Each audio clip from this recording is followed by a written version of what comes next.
Welcome back to Conversations with Cabral, where I sit down with world-renowned vegan chef Leslie Durso. It was really great getting to actually chat with her. It's been a few years since I met Leslie now on a previous podcast where she was the co-host of one of those podcasts, and really have always kept in touch. And it was nice to see when I reached back out all the different things that she has going on. She's a private chef for the Four Seasons. She develops recipes for them. She travels all over the world. She's doing some amazing work now with a brand new show around the world in 80 plates, taking food-based allergen meals and turning them into allergen-friendly based meals. So we talk about all things plant-based lifestyle, why these short-term diet fads are really dangerous in the long run. We talk about a lot of our Italian heritage, so that was a lot of fun. And I think it's going to be a great conversation that you'll enjoy. Check it out today on this Conversation with Cabral, and let Leslie and I know what you thought. Take care. Welcome to the Cabral Concept, where board-certified naturopath and integrative health practitioner Dr. Stephen Cabral shares how he was diagnosed at the age of 17 with a life-altering illness and given no hope for recovery. It was only after studying and traveling all over the world did he discover how to combine ancient Ayurvedic healing practices with state-of-the-art naturopathic and functional medicine to fully rebalance the body and re-energize it with life. It's time to discover how to get well, lose weight, and finally feel alive again. And now, here's your host, Dr. Stephen Cabral. Leslie Durso, welcome to the show. It's great to have you on here today. Thank you. I'm so happy to be here. It's been a long time. It has been a long time. I remember the last time that we were together in person, we were actually doing our friend Allie's show, and you were the co-host of Food Heals Nation. And we had a really fun conversation, being able to talk about all things plant-based lifestyle, health, and recipes. And so I thought it'd be fun for us to catch up today, since you are one of the leading faces of the plant-based movement as a vegan-based chef. And I would love to be able to share a lot of your knowledge with our community. Absolutely. My brain is your brain. So one thing I'd love to start with is you've had a pretty, I'd say, illustrious career up until this point, and you've made a lot of different changes in your career, which I always find fascinating, because before we started recording this call, we're actually talking about a mutual friend or colleague, Jesse Eitzler, and talking about building that life resume. And that's something that I want to talk about throughout today's show. But of course, you weren't always a well-known plant-based chef. So I'd love to talk about, how did you get into this particular industry in the first place? Were you always plant-based? Were you always vegan? Yeah. I mean, let's go back to the very beginning. I went plant-based when I was like 7 or 8. My mom says 7. My dad says 8. I don't actually remember. But it was around that age in my life where I just, somebody had told me what a vegetarian was. And that's what I said. Oh my God, I'm that. Because growing up in an Italian household, I never liked meat. It just was never my thing. My mom said she put me in the high chair, put food on my little platter, and I would eat all the fruits and veggies, and I just wouldn't eat the meat. It just wasn't my thing. And then they told me that I would die if I didn't eat meat. And you're still here today. Want to make anything smart for me? Look at me, I'm still here, and it's not a fad. My dad thought it was just something I was going through, and clearly I'm still going through it. But so it just never really agreed with me as a child. And then as I got older and found out more about where meat came from, the process at which it comes, the environmental reasons, the health benefits, I was just more and more convinced and excited about my decision. But I certainly never thought that it would be a career for me. I was the only vegetarian/vegan that I knew growing up. And I say vegetarian/vegan because I was vegetarian for a long time. You know, my parents told me that cheese didn't come from animals. I wasn't reading labels. I didn't know there were eggs in certain things, but I didn't drink milk and I didn't eat eggs full. So I was as vegan as a small child with not a whole lot of support around them could be. Sure. But yeah, when I became an adult, this was not my first career, as you mentioned. I started modeling in my teenage years. That fell into an acting career, which landed me on a soap for a while, which then took me into a hosting career where I was working with Bill Nye the Science Guy, and absolutely loved that chapter of my life. He was so inspiring to me. and really taught me how much education could play a part in my next chapter. And it was actually him who suggested that I should do what he's doing with food, because all I would do is talk about food and bring food to set. And he knew I was vegan. And he was so inspiring to me. And I was like, all right, I'll do it. And so I went to, the networks right after our show ended and said, hey, I want to do a vegan cooking show or a vegan education show. And everybody was like, are you a chef? Are you an author? Are you a doctor? And you a nutritionist? And I was like, no.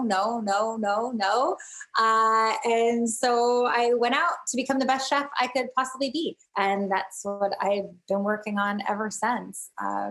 What year did you present that to the different networks? That was 2011. 2011. Okay. So about 10 years ago or so. And, but it still wasn't like the internet didn't have the power that it has today because we didn't have social media like we have today. Yeah. So but it did in that we had blogs. So when I decided to become a chef, and I was literally Googling how to become a chef, and a friend of mine had a blog. And she said, you should just start a blog and start, writing down your recipes. And I was like, yeah, all right. So I Googled how to start a blog. And I started a blog that day. And lo and behold, it was a big launch pad for me because the blog just happened to become pretty successful at the time. I don't give away all my recipes for free anymore, although I still give a lot away on Instagram. Yes. Now working the hotels and resorts and places where I work now, I don't get to give away every last secret, but I give away a lot.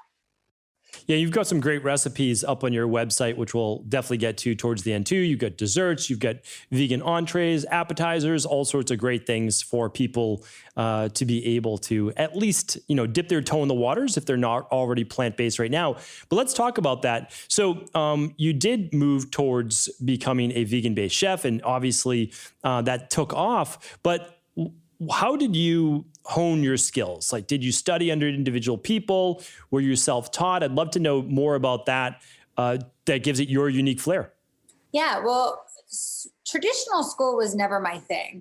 I actually didn't even graduate from college, which I don't talk about that often, because I started working and I knew that my strengths were in learning on the job, so to speak, learning as I went and not from books. And so when I became a chef, first of all, there were no vegan culinary schools at the time, nothing with accreditation. There's not really even that many vegan culinary schools now, and not very many accredited. I don't even know if any of them are accredited, to be honest with you. So instead, I decided to find mentors. I am a big believer in the mentor-mentee relationship, and you can learn so much from people just working with them on a one-on-one basis. So instead, I decided to travel the world and work in kitchens for free all over the place and figure it out and figure out how to veganize what they were doing and kind of create my own style of cooking, which was kind of wild at the time. But like you said, you mentioned 10 years, and I was just thinking that, I'm a big fan of Malcolm Gladwell's books. And he always says, the 10,000 hours, which is about 10 years until you find success in something. And I'm just shy of that, but I feel like I'm doing okay. You are. And I would say you probably got your 10,000 hours a little while ago too. And I think that's probably why you're already finding success. It's kind of how many hours you put in, how quickly you do it, that can make a difference maker. So let's talk a little bit about the plant-based lifestyle and why would someone in the first place? So you decided meat wasn't really your thing at a very young age. You learned about the different environmental-based issues, how animals are treated, et cetera. And those are all very valid reasons. Like, there's no doubt about it. And many people go vegan specifically for that reason. But I want to talk about why, health benefit wise, because you do a lot of wellness based coaching with your plant-based lifestyle and diet planning. What are some of the benefits that people are going to see? Well, gosh, everything. Let's name a couple. Well, first of all, I have to say, when you go plant-based, it's not about, there are a lot of unhealthy vegans out there. It's not eating strictly vegan. There's a lot of processed foods out there, a lot of foods with high salt content, high sugar content. So not all vegan food is created equal. A plant-based whole food diet, which is what I try to adhere to, that doesn't mean no desserts ever, but it just means making the foundation of your life whole plans. You can see enormous benefits. I mean, everything from curing and reversing disease. I contributed to the Brooklyn Borough President Eric Adams' latest book called Healthy at Last. And it's a phenomenal book about how he reversed his diabetes and actually regained his vision. He had lost his vision and regained it simply by changing his diet and lifestyle. So there's just an insane amount of health benefits. I mean, everything from your skin, your hair, your sex drive, you can live longer. I mean, it's said that vegans can live up to 9.5 years longer than a meat eating diet. So, I mean, the reasons to go plant-based are endless, not to mention the animal benefits and animal welfare and the environmental benefits of going plant-based. It's so much. So it really is about tackling specifically for you, where areas in your life that you can tackle, that you can be healthier and that you can improve upon. And sometimes it's not always going vegan 100%. You know, a lot of vegans are like, you have to be 100% vegan or you're not vegan at all. And to me, it's like, you know, I believe in intuitive eating and listening to your body. Your body, every time you eat something, your body tells you whether or not it likes it. It's constantly giving you signs and hints as to what you should be eating. When you crave something, it's your body saying that it needs that element. You know, I always hear from meat eaters, I'm craving steak. I crave steak all the time. You don't actually crave steak and you don't actually crave protein. You're actually craving iron, which is something that people get deficient in a lot. And their body automatically goes to craving steak because that's how they typically receive iron in their diet. But there's so many ways of getting iron, as you know, in greens that are so much cleaner and better for you in all respects to get. So it's really about listening to your body and figuring out what it's saying to you. Absolutely. And I would say 3 times, maybe 4. The 4th one just didn't last as long. Have been vegan for 6+ months during, I would say, the past 11 years when I started doing a lot more internships and studying Ayurvedic medicine and understanding more of a plant-based, holistic-based lifestyle. And what I found in the end, and this kind of settled in around 4 years ago or so, maybe 5, was that for me, I'm completely plant-based until dinner. So I don't have any meat, any fish, any animal products. In general, I don't have dairy at all. But then in dinner, a couple times a week, I will either have some meat or I'll have some fish. On the weekends, I might have 1 or 2 eggs. And for me, that's what I found has worked really, really well. But again, I work with thousands of people in my practice that are completely vegan. And just like you, what I try to do is support them so that they're on a whole food vegan diet. And so they get all of the nutrients that they need for their body. Because so many people are just, they're going to the same exact foods every single day. They're eating a lot of cereals. They're doing things that are not actually nutritious, that they're not getting that rainbow of colors into their diet. And so I look at it as, you know, if you're 80, 90% plant-based, then that extra 10%, even if not ideal, is not going to have as much effect in your body. And I kind of compared the two too. Is like a lot of people say, oh, I'm on a gluten-free diet. Well, a gluten-free diet can just mean a lot of processed foods, a lot of things from boxes and bags, and gluten-free doesn't always mean healthier for you, except Absolutely. Of course, if you have that issue. And I always say why when someone says gluten, because I actually thought that I had a gluten sensitivity a while back, and I actually discovered it was a yeast sensitivity, not the actual gluten, because I was always fine with pasta, but I had a hard time with bread. Yes. And then when I was in Europe, I would never have a problem with bread. And I was like, all right, let's break this down. Why is this? And then I realized how much more yeast is in our foods in the United States than Europe, and what active yeast does in our systems when we're consuming it. And it's really pretty terrible for you. I'm in complete agreement. I'm not an advocate of adding yeast to a lot of foods, if any at all. I'm just not. I don't think it's good for the human body. And also, we don't have glyphosate, or they don't have glyphosate in many of the countries over in Europe because it has been banned. So you don't typically have the same reaction. The wheat's hybridized more here in the United States. So I don't think there's a lot of healthy wheat over here, of course, commercially. But a lot of people do find that they can do an old German rye bread recipe. They can do old sourdough recipes without the yeast, and that they don't have the same digestive-based issues. So I do recommend food sensitivity testing for sure. And if you are good, again, it's more of a processed food, but at the same time, it doesn't mean that you can't have bread every once in a while. I would say once a week for sure. It's one of my favorite foods. I do have bread. There's no doubt about that. Well, I also say like choose your breads. Like there's a reason why shelf stable sliced bread in a plastic wrapping can stay on the shelf for a month. And what's that doing in your system versus real bread that you buy at the bakery or in the bakery section goes bad in about a day because it's not meant to last forever. It's not meant to stay soft in a plastic bag on your counter for a month and a half. So it's really about eating fresh foods. And, most bread should have two to four ingredients in them. If it has more than 4 ingredients in it, it's probably not so good for you. Yes, I would say that's very good advice, and be able to pronounce all of those different ingredients for sure. Yeah. Yes, that is good. So what is a typical day in the life for you now that you've really settled in to your lifestyle? And I know that this is maybe not for everybody, but what does a day in the life for you look like? Do you have breakfast, lunch, and dinner? Do you only have 2 meals a day? Well, day in the life pre-COVID or post-COVID? That is true. Let's go pre-COVID. Because hopefully we'll be back there soon. Yeah. Pre-COVID, I was waking up in a different city almost every day. I was working all over the world, meeting new people every single day, cooking all over. It was very, very exciting. Post-COVID is definitely kind of regrouping, filming the show, which I'm so excited about, Around the World in 80 Plates. But as far as what I eat every day, luckily, I work with hotels and resorts. So when I'm traveling all over the world, I still get to eat the foods that I like to eat every morning because I put them on the menu.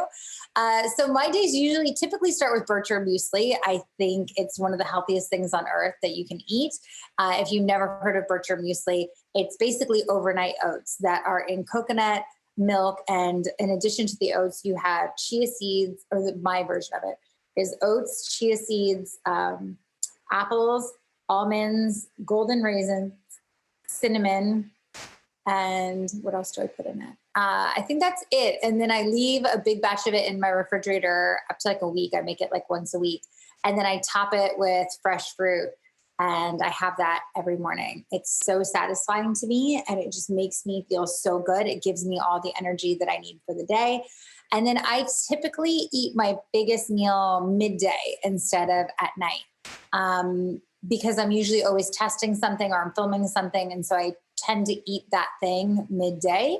And then at night, I just have something light. I'll have a salad. I'll have a couple snacks. I'm not a big eater at night. That's great. Well, that's a very Ayurvedic day in the life right there, which is nice to hear. And that muesli it can be so beneficial for so many people. Do you eat yours cold, room temperature, or do you warm it up? I eat mine cold, coldish. Yeah, I like it cold. That's good. You're also in California, so it's a little warmer there. I know a lot of people in the Northeast and colder based countries, all you have to do is add a little hot water to it. It's not like that. It's that difficult to reheat it, but that is a really healthy breakfast. I eat oats during the winter myself. Not dissimilar to that at all. I might use a little bit of macadamia nut milk. I might put some wild blueberries on there. I might smash up some raspberries to make like my own homemade raspberry fresh jam. Yeah. So pretty much the same thing. Yeah. Yeah. And of course I do my smoothie. That honestly, that's more of my like fall winter breakfast too. A lot of times in the summer, living in California, being based in California, but also working in so many tropical places, I'll often just have a large smoothie for breakfast. My smoothies are usually 2 or 3 bananas, a bunch of fresh fruit, whatever I have on hand, ginger, turmeric, greens. I kind of throw everything in there. Once you've done a smoothie for like 3 weeks and you get that into your morning routine, it's unbelievably energizing. And it's also, people throw the word cleanse around too much, but it is very cleansing for the body. When you put in 24 ounces of water from all that fruit and all of that, or 32 ounces, which I would make mine, everything else after that is not going to be as satisfying because you super hydrated your body with all these rainbow of color phytonutrients and all of that, like I said, oxygen going to the tissues. It's amazing. So I do that, and I do a little bit of warm oatmeal for the winter time to kind of offset that smoothie. 100% agree. And I have the controversial opinion, and I actually don't know if you agree with me or not, that I totally am full on board with smoothieing, love it, but I am not a juicer. I do not believe in juicing. Well, my opinion is never juice your fruits, and you can juice your veggies if you would like. So if you juice your fruits, you're just getting... I can get on board with that. Okay. I can get on board with that. I think juicing your fruits is like one of the most dangerous things you can do. Yes, I don't think large amounts, because a human would never consume 8 oranges in a sitting. And so to make an orange juice with 8 oranges. Now, again, there's a time and place for everything. And so, but I will say in general, juicing all of your fruit, you need that fiber to be able to properly handle that amount of fructose or sugar from the fruit. But at the same time, I'd rather have people eat their veggies. It's just if you have digestive issues and because you need the satiation from the veggies, you need the fiber. A lot of people are against vegetables now, which is completely insane. It is insane. It is. It's completely insane. But we go through these times, and it will last another year or two, and then we'll be like, oh, okay, yeah, we forgot that you actually need prebiotics to create a healthy gut microbiome.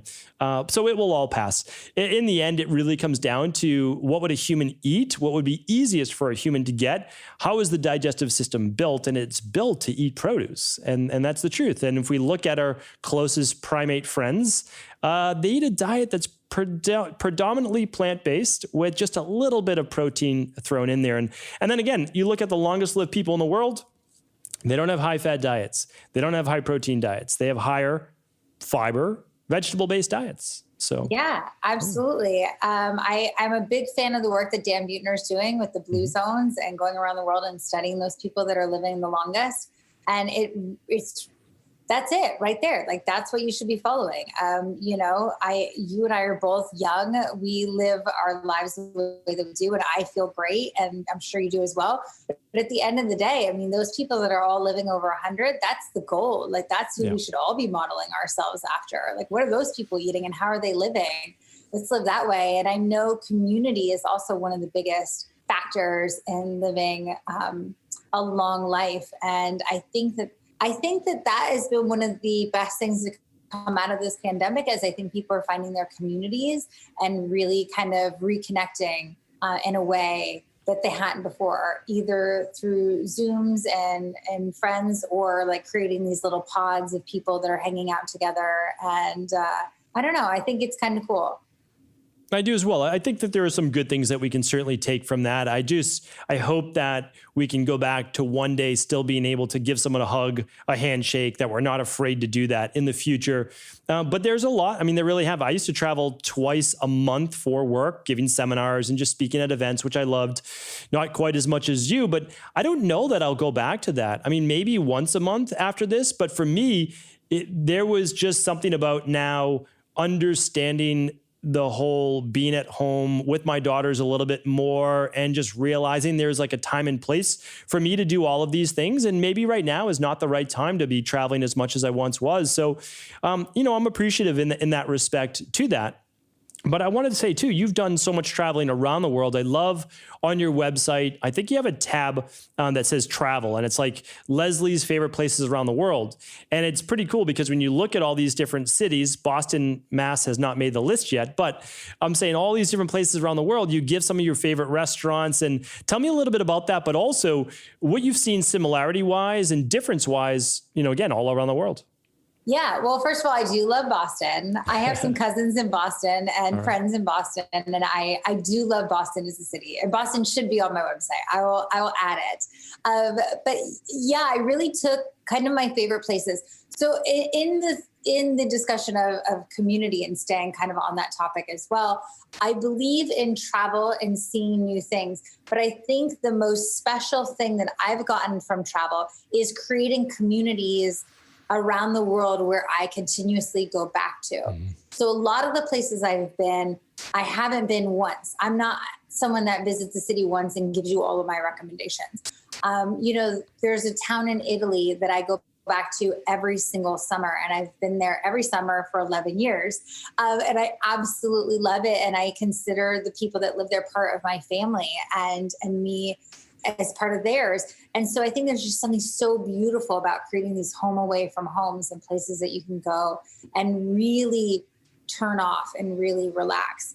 But plus, speaking of Italy, it's like the land of accidentally vegan food. I coined that term years ago, and it's so true. I mean, they eat a predominantly plant-based diet, and they tend to separate their meats and fish and vegetables and fruits. So oftentimes, so many things are naturally vegan, and they don't even think about it being vegan because it's just the way that they eat it.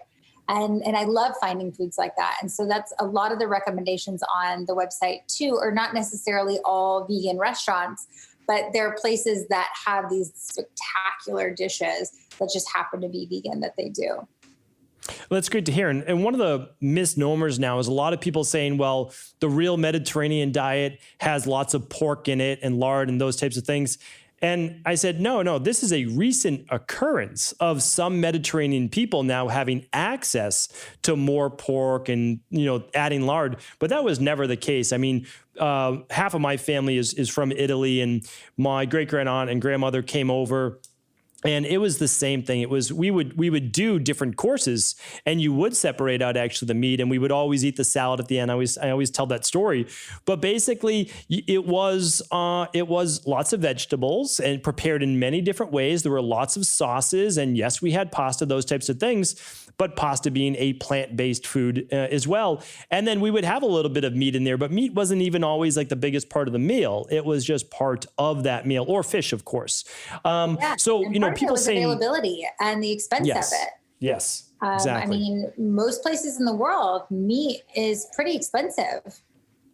And unless you're going out and growing it yourself or fishing and catching it yourself, you don't necessarily have the resources to purchase it. 100%. That's the thing, is when you look back to even in ancient Greece, and if you kind of look back in history, there were people that had a high meat diet and high in purines and all of these things. They were the ones that got the gout and the different diseases and actually lived nowhere near as long as the people who had very little to eat, even just some rice and some bread, like very, very simple diet. Those people ended up living oftentimes far longer. So again, I'm not advocating, I'm advocating a healthy, well-rounded diet. And you can absolutely get that as a vegan. And if what I'm doing is not promoting the carnivore diet, the keto diet, any of these really extreme fad-based diets right now. It's just, in the long run, it's not going to be healthy. And I feel like I'm always like that guy who has to say that because I know it's fun right now. Like, oh, I'm only going to eat meat all day. Well, okay, get that out of your system. Stop that, though, after a few weeks and get back to a more balanced approach. All right. So what I would love to chat with you. Yeah, well, I also think about food. Sorry, go ahead. We've got a little bit of a delay. Go ahead. Oh, yeah. I'm so sorry. And things. And when I think about food and I talk about food with people and the diet that's right for them, I often talk about how easy things are for your body to digest, and how long it takes for things to digest in your body. Essentially, you're the doctor, you can say, but essentially my understanding is you want food to come in and out as easily as possible, to absorb as many nutrients and have it be gone as soon as possible. And that happens with a lot of plants in your diet. And when you take those out and you put in a lot of hard to process animal proteins, it doesn't really make for a beneficial. You may bulk up, you may get the muscle definition that you're looking for, but in the long run, you're not going to gain longevity and you're not going to gain long-term health. 100%. Like that's the thing is there's a lot of people right now following a carnivore diet, a keto-based diet, because in the short term, a low carbohydrate diet does lead to weight loss. And then it doesn't. So it works for a certain period of time and then it doesn't. And the biggest issues around that are especially for women, because women that are in their 30s and 40s and beyond oftentimes end up then with a sluggish metabolism, with thyroid issues, with estrogen dominance, and a whole host of issues. And they don't understand that it is correlated to the low carb diet. And the reason is that it worked initially. And then it didn't. And the other big thing is, this goes for men as well, is there are no long-lived people that have ever been on a high protein or a high fat only diet. And if we're talking about a real keto diet, well, we're talking about 70+% fat, and a carnivore diet, we're really talking about devoid of protein, devoid of vegetables and a lot of fruits. So these are experiments that people are really taking with their life. And if they want to point to a lot of these tribes that are only living off of this and this, I've looked at that research and they live to their mid 60s. And so that's dangerous. You're going to regret it when you're 55, not when you're 30 or 35. Right. Exactly. And it's the short-term gain versus the long-term goals. And I mean, if you only want to look good in your 30s and you want to die by the time you're 60, that's on you. I plan on living a very long, healthy, wonderful life and enjoying it for as long as I can. I want to be on this ride as long as I can. And so that's why I really love the plant-based diet. I feel the best on it. People always laugh because there's that blood type diet that everybody is so into. And I'm an O. I have an O blood type, which is supposed to be the meat eater blood type. And I've never craved meat in my life. I've never had a desire to even take a bite out of it ever since I stopped eating it as a child. So I don't know. I think that there's exceptions to all these rules and you just have to kind of do your own thing. Yes. And there's no singular approach either, meaning looking at just the specific proteins in your blood cannot possibly tell you all the foods that you can and cannot eat. And I'm not against the research that the Adamos have done. I actually think that they're very intelligent and run a really nice wellness center, not too far from me, right up in New Hampshire. But again, we're looking at a multifactorial approach to health. And part of that is community, part of that is slowing down and food combining and all sorts of great things that we've kind of lost, our tradition with. And I think that needs to be brought back. So tell me though, when you cook, because you are a chef at a few of the Four Seasons. I'd love you to kind of correct me there. Let me know exactly where. But also, how are the guests there responding to a lot of these plant-based dishes? It's been incredibly well received. I just got back for the Four Seasons in Putamita, Mexico, which is probably my flagship Four Seasons property. We now have over 150 plant-based items on the menus down there. And it really is truly because of the demand. We started with a much smaller program, but the amount of people that are ordering it is skyrocketing. And we're finding it's not just vegans. It's really anyone that wants to eat something that just sounds good and tastes good. And my food is very plant heavy. I use tofu in Asian cuisine. I don't use really any other substitutes. Sit on the beach in Mexico and eat avocado baja tacos or order wild mushroom sopes or, any of the other beautiful dishes that are down there just because they sound good. You don't have to be vegan to eat vegan food. And I think that's the biggest misnomer of the diet is and again, like we were saying earlier, it's okay if you just want to eat vegan on certain days, or if you want to eat vegan until it's just to create lots of tasty options for you to eat that way. Because I think before it was also a lot harder because vegan food was kind of only option for non-dairy milk was powdered rice milk. And now we have an entire section in the dairy section of all plant-based milks. And you can make a plant-based milk out of anything. And so I think today our options are just endless. And it's so beautiful to see. In my wildest dreams, did I ever think that I'd ever be able to eat any of these things? There was no vegan ice cream when I was a kid. There was none of this. So it's never been easier to go plant-based, that's for sure. And it's never been tastier. It really hasn't. No, 20 years ago is when I gave up cow's milk dairy and dairy in general, because there wasn't sheep or goats based dairy or anything like that back then. But that's all there was. There was only rice milk based alternatives. So I had, and I was still, again, this is my early 20s. So we're looking at rice cheese, we're looking at rice milk, just like you said, and we're looking at rice-based ice creams, which are chalky and not very good at all.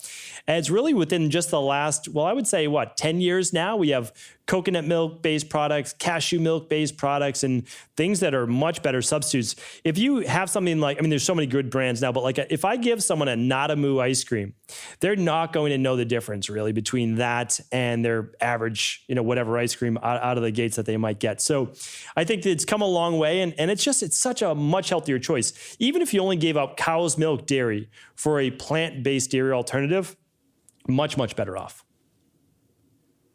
I agree. And that's when people come to me and they're like, well, what's one thing I should give up? Should I give up steak? And I'm like, give up dairy. I think dairy is the most toxic thing you can put in your body right now. And I'm sure you agree with me. 100%. Yeah. There's nothing more toxic than a cow that is sick and that's filled with bacteria, hormones, estrogen, growth hormone, and you're drinking the milk from that animal. And not only that, it's been spun through a machine, it's been heated up, it's been homogenized. It doesn't even resemble what someone would drink milk-wise 100 years ago, fresh from the farm, room temperature, with all the enzymes and the live bacteria. It's just nothing like that. And there's really no benefit. People always point to calcium. Well, I need to get my calcium. Well, like as you stated earlier, there are much better ways to get your calcium than from, a rancid cow's milk. Yeah, absolutely. Absolutely. And again, the non-dairy options are so great right now. You will never miss it. You'll never know the difference. I love Nadamu ice cream as well. And I love that all of the mainstream brands are also all creating plant-based alternatives. Haagen-Dazs, Ben & Jerry's, they're all coming up with their own plant-based ice creams, and they're delicious. And plant-based everything. The plant-based yogurts are now amazing. Mm-hmm. The cheeses are getting there. The cheeses aren't quite there yet, but they're almost there. But butter, you mentioned macadamia nut milk. I love macadamia nut butter. It's absolutely delicious. And from what I remember, tastes exactly like butter to me. So there's really no excuse to be eating dairy these days at all. Why do you think that they can't make a good vegan-based cheese yet? Because you are a chef, you know how to put these things together. My wife has bought a bunch of different plant-based cheese before, and they're held together with some really nasty substances in general, and they just don't even taste good. So we don't even buy them anymore. Well, there are some really good ones on the market now, and they're getting better and better and better. I'm working with a company that I can't say because it's top. Okay, I was going to ask you, what that is. Well, it's not on the market yet, right. But it's pretty phenomenal. And a lot of the gourmet cheeses, I'll say, the last time I was in New York, I tried rind cheese. I don't know if you've had that yet. They're out of Brooklyn. They're doing these beautiful bries and blue cheeses and Jules Brie cheese out of Southern California. There are a lot of people doing some really good gourmet cheeses now. And so I think it's only a matter of time before they really nail the cheese. And then that's it. And then it's game over. Game over for dairy. Game over is right. So let me know too when that cheese does debut, and I'll talk about it on my Friday review whenever that may be. How long do you think it'll be? Who knows? A while. Okay. All right. So that is good to hear, though, that a lot more people around the world, in Mexico too, where you work at the Four Seasons there, that people are just becoming much more open to the idea. And the truth is that it is tasty. That's the big thing is people wouldn't eat it if it wasn't good, if it didn't taste good. So that takes away a lot of the stigma as well. How do you come up with your recipes, though? Oh, gosh. All over the place. Being Italian, I started cooking as soon as I could stand. And so I started naturally veganizing my family's recipes. Mm-hmm. as a child and growing up. And so part of my travels and part of me running around the world and trying to absorb as much knowledge as humanly possible about food and cuisine and techniques is really to just get creative with it. I mean, there's so many cool ways of cooking things and just experimenting different flavors. And I mean, the world is absolutely endless. There's over 25,000 edible plants on Earth. I don't know if you knew that, and only about 11 widely sourced animal proteins.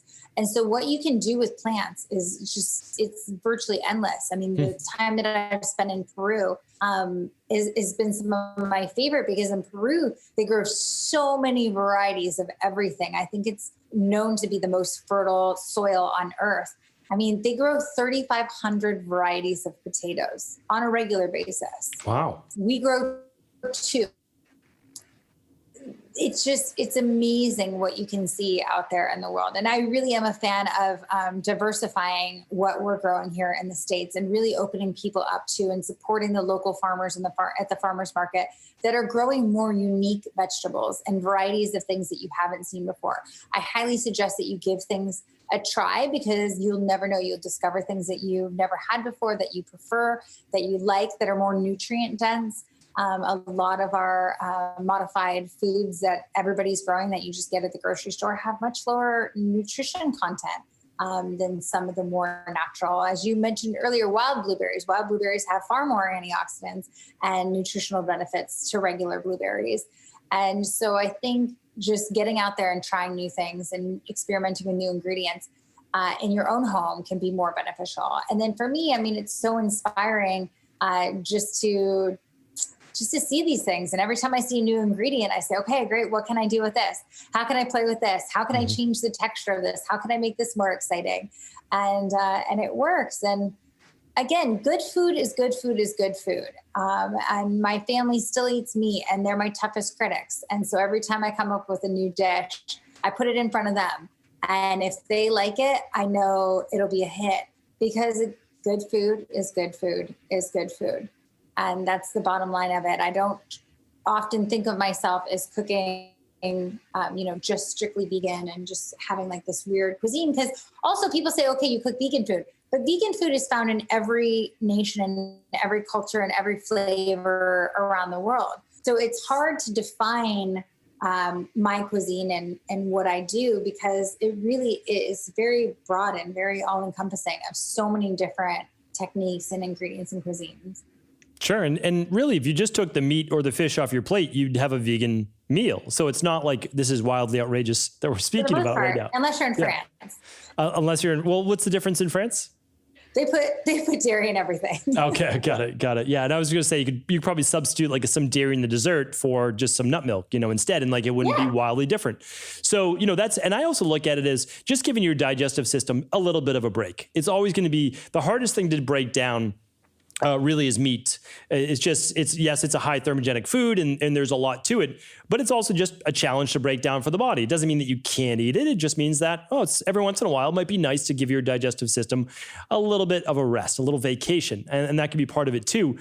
But, as you're saying this too, and you're looking at the different recipes and the different items that people can eat, I go back to, I'm always trying to find those new foods. And a lot of that is with farmers markets. So like when I go to Maine in the summer, they're really seasonal. That's the amazing thing about a farmer's market. Like you're getting it right from that farm.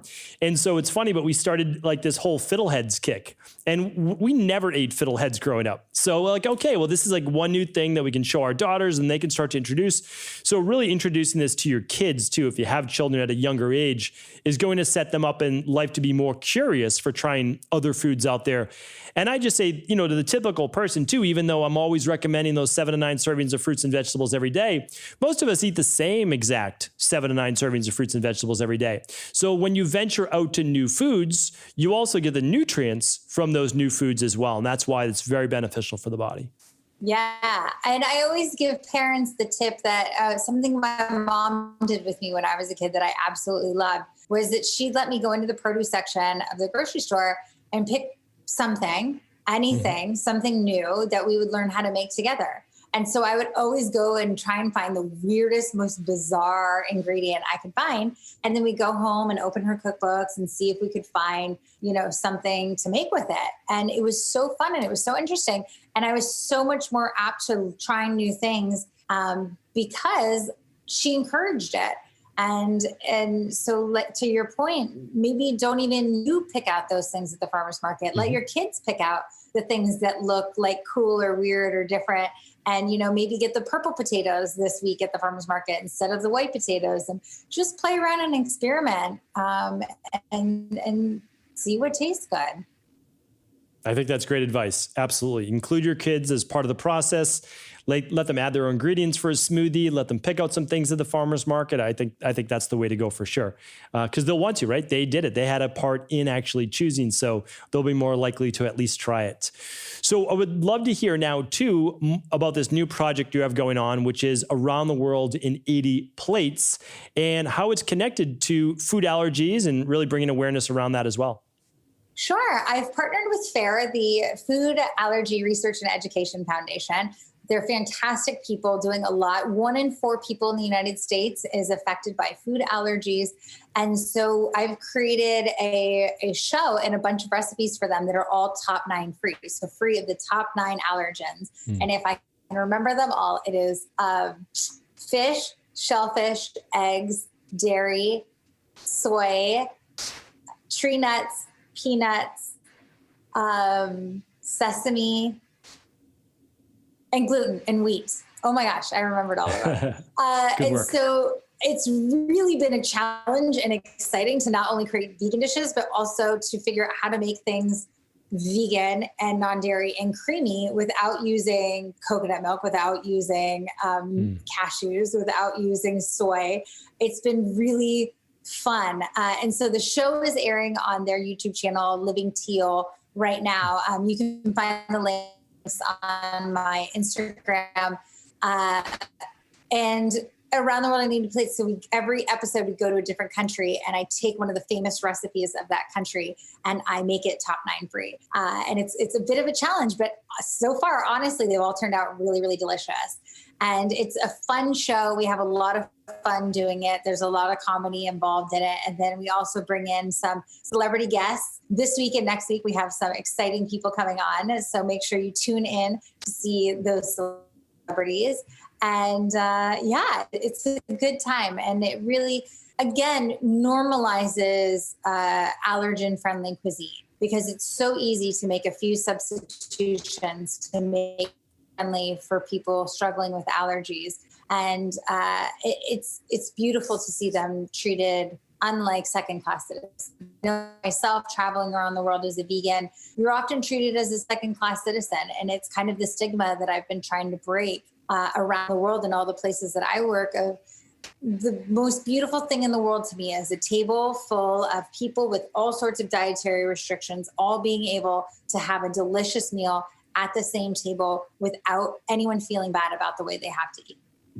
I think it's a fantastic concept too. I really do, because being able to show people that it doesn't have to be difficult to just make a little substitution here. And it's not challenging, but the people just don't have the education. They just don't know, well, what I substitute it with. And it really does take someone like yourself to be able to say, well, instead of an egg, you would use this, and you'd show them how to use that instead of an egg. And it sounds very entertaining too. I can't wait to check it out myself. So it's already debuted is what you're saying. Yeah, it's already debuted. It's already on the Living Teal channel, and it is fun. I do use a lot of that science background to try and figure out how to replace these things. And like I said, still make them ultra tasty, but all very safe to eat for anybody. That's great. And on your social media, you were also sharing recipes, and you're sharing all sorts of fun things from the plant-based community there too, right? Yeah, every week I'm sharing new recipes, and you can follow my adventures. I've started traveling again, so it's always a good time on my social media. And I always respond to every single direct message I'm sent, which can take a couple days sometimes, but I always get back to everybody because I love the communication through social media. I love meeting new people. I love that we can create a community, a positive community online talking about food. No, that's amazing. Anything else you'd like to share with our community? Any parting words of wisdom? Parting words of wisdom. Yes. From the vegan chef herself. Oh my gosh. Eat more plants, eat more fun food, cook your own food. I think that honestly is the best thing that has come out of this entire pandemic is people cooking their own food in their own home. I feel like it's not only so much healthier for you, but there's so much beautiful tradition that's been lost through the generations of cooking at home and having those family recipes passed down. And so I hope that with this, people are going back to those family recipes or creating new family recipes that they can then pass on to their children, because it really is, food starts and ends in the home for me. And when you can bring your family around a table and eat together and not just take out, food is a communication of love. You know, here I am, my Italian roots coming out. It really is a communication of love for me. It's how I show people that I care, and to feed them, make them feel better after they eat it. I don't think there's a greater gift that you can give in the world. Yeah, I can't say I disagree with that. Some of my favorite memories from my childhood are going over my grandmother's house every single Sunday, sitting down to a 2 to 3 hour meal with all aunts and uncles and listening to different people's conversations. And it's a great time. And it's something you don't necessarily appreciate at that moment, but you will years later. And if you can, stay present now, because really those traditions, cooking together as a family, coming together, sharing conversation is really what it's all about. And so thank you so much for joining us here today. Truly appreciate you. And let us know how we can connect with you online. Everything is very easy. It's all Leslie Durso. LeslieDurso.com. All the social medias are Leslie Durso. That's it. Excellent. Well, I will link those up today on the show notes page. Once again, I appreciate you being on. Take care. Have an amazing day. You as well. Thank you. I want to sincerely thank you for your support of this podcast. I couldn't do it without you, and I mean that. I truly do. I also want to make sure you knew that we now have multiple ways for you to find your answers to the most difficult health, wellness, weight loss, and anti-aging questions.